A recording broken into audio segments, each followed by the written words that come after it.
আর একটা নতুন রেসিপি নিয়ে হাজির হয়ে গেছি। এটা হলো আমের চাটনি। তো আমের চাটনিটা আমি কিভাবে করেছি, এটা পাকা আমের চাটনি।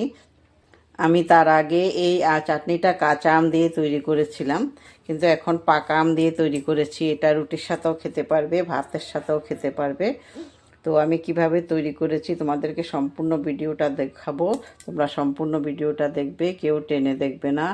আর যারা ইউটিউব থেকে দেখছো এখনও আমার চ্যানেলটা সাবস্ক্রাইব করোনি, অবশ্যই সাবস্ক্রাইব করে আমার পাশে থাকবে। আর পাশে থাকা বেল আইকনটা অবশ্যই প্রেস করে দেবে। আর লাইক শেয়ার কমেন্ট অবশ্যই করবে। আর যারা ফেসবুক থেকে দেখছো অবশ্যই ফলো বাটনটা প্রেস করে আমার পাশে থাকবে। লাইক শেয়ার কমেন্ট অবশ্যই করবে। তো চলো বেশি কথা না বলে মূল ভিডিওতে চলে যাই। কিভাবে তৈরি করেছি সম্পূর্ণ পাকা আমের এই আমের চাটনি। এই পাকা আমের জেলিটা তৈরি করার জন্য আমি কিছু আম নিয়েছি। এখন আমগুলোকে এই আমগুলোর মধ্যে পোকা নেই, তাই আমি এগুলোকে একদম ডাইরেক্ট ছুলেই জলের মধ্যে দিয়ে সিদ্ধ করে নেব। ওইদিকে আমি জলও বসিয়ে দিয়েছি। তো এইভাবে এগুলোর মধ্যে একটা পোকাও নেই। এই দেখো, আমি আটে শুদ্ধ এগুলোকে সেদ্ধ করে নেব। আমি দেখাচ্ছি। আমি সেদ্ধ বসায় একটা কড়াইয়ের মধ্যে আমি সেদ্ধ এক সাইডে বসিয়ে দিয়েছি। এই যে তোমাদেরকে দেখাচ্ছি, এই দেখো, এই দেখো, এইদিকে সেদ্ধ বসিয়ে দিয়েছি। তো এইভাবে আমি পাকা আমের জেলিগুলো প্রথমে খোসা ছুলে এই যে সেদ্ধ করে নেব। আমগুলো আমি সেদ্ধ করে নিয়েছি। এখন আমি আমগুলোকে আটি থেকে আলাদা করে নেব। তো আলাদা করার জন্য আমি এরকম একটা ঝিনুক নিয়েছি। ঝিনুক দিয়ে এইভাবে চাষলেই এই যে সেদ্ধ করা আম তো এই যে চলে আসবে। দেখতে পেয়েছো? এই যে সব আম চলে আসবে এইভাবে। তো আমি এইভাবে সবগুলা এভাবে করে নেব প্রথমে। বেশি টাইম লাগবে না। এই ঝিনুকটা দিয়ে আমি একদম চটচট করে নেব। এই দেখো তাড়াতাড়ি হয়ে যাচ্ছে, দেখতে পেয়েছ? একদম বেশি টাইম লাগবে না। তো আমি এইভাবে সবগুলো আম আমি এখন প্রথমে করে নিই। আমগুলো সব আমি এই যে আটি থেকে এক্সট্রা করে নিয়েছি। তো এখন এগুলোকে আবার জাল করতে হবে। তো এগুলি যখন একদম ঘন হয়ে যাবে তারপরে মশলা দেব। এখন মশলা দেব না। তো একটু চিনিও দিতে হবে, নুন দিতে হবে, যা যা দিতে হবে আমি সব কিছু দেখাবো তোমাদেরকে। কিন্তু এখন এগুলোকে ভালো করে জাল করে নিয়ে একদম ঘন করে নিতে হবে। মশলাগুলো তৈরি করে নেব এখন। এই যে শুকনো লঙ্কা দিয়েছি, তারপরে দিয়েছি জিরে, আর এটা হলো তোমার মৌরি, আর আমার কাছে গোলমরিচের গুঁড়ো আছে। এটা গুঁড়োটা আমি পরে দিয়ে দেব।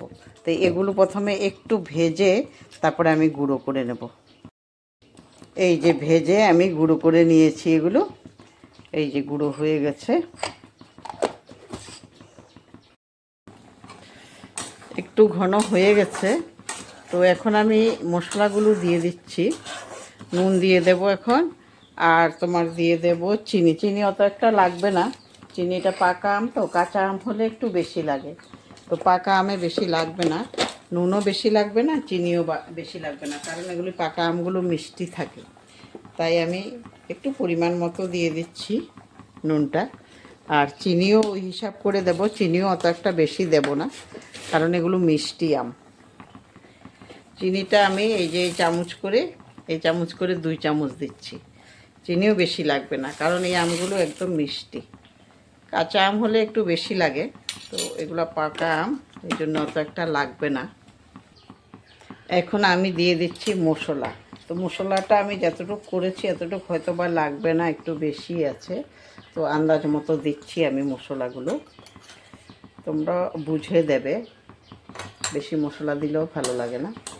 তাই দেখো আমি দিয়েছি, এতটুকু দিয়েছি, এতটুকুই হয়ে যাবে মনে হচ্ছে।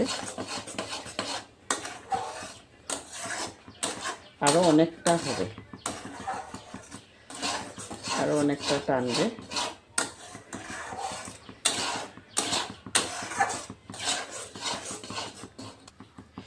এখন দিয়ে দেব একটু ভিনিগার।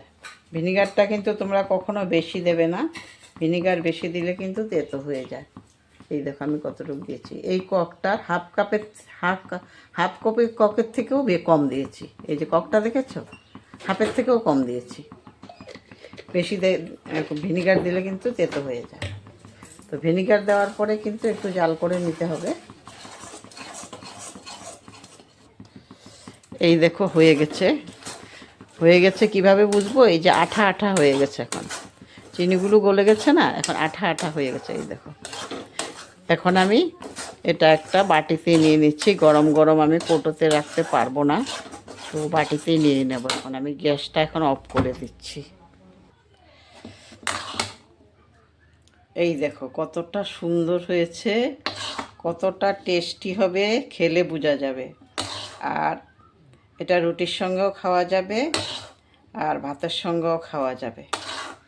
একবার করে দেখো, তারপরে বুঝতে পারবে এটা কত টেস্টি হয়। নতুন একটা জিনিস করলাম আজকে আমি, ভাবছি অনেক দিন থেকে করব, কিন্তু পাকা আম অনেক দিন হয়ে গেছে আম পাকা, তো ভাবছি না আজকে করে নিই। দেখো খুব সুন্দর হয়েছে, পুরোপুরি রেডি। তো আমার রেসিপিটা কেমন হয়েছে অবশ্যই জানাবে। আমের এই চাটনিটা। আর সম্পূর্ণ ভিডিওটা দেখার জন্য তোমাদেরকে অনেক অনেক ধন্যবাদ। পাশে থাকবে সব সময়। তোমাদের পাশে না থাকলে, তোমরা পাশে না থাকলে, সাপোর্ট না করলে মোটে এগিয়ে যেতে পারবো না। ধন্যবাদ।